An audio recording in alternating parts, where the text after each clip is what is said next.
மகாபாரத போரை இந்த ஒரு நபர் நினைச்சிருந்தா ஒரே நிமிஷத்துல முடிச்சிருக்க முடியும். அந்த ஒரு நபர் யாருன்னு பாத்தீங்கன்னா பீமனுடைய பேரனான பார்பரிகா. அதாவது பீமனுக்கும் இடும்பிக்கும் பிறந்த பையன் கடோத்கஜன். கடோத்கஜனுடைய மகன் தான் இந்த பார்பரிகா. இந்த பார்பரிகா பாத்தீங்கன்னா ரொம்பவே தைரியமான சக்தி பொருந்திய ஒரு வீரனா இருந்தாரு. இவரு தீவிரமான சிவபக்தர். அதனால கடுமையான தவம் புரிஞ்சு சிவன் கிட்ட இருந்து 3 அம்புகளை இவரு வரமா பெற்றிருப்பாரு.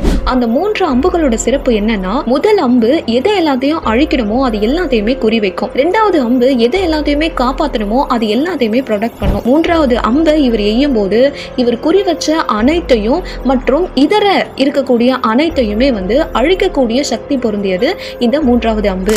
இதை எல்லா வேலையும் முடிச்சுட்டு மறுபடியும் அந்த 3 அம்புகளும் அந்த அம்பு கூட்டிற்குள்ளே திரும்பும்.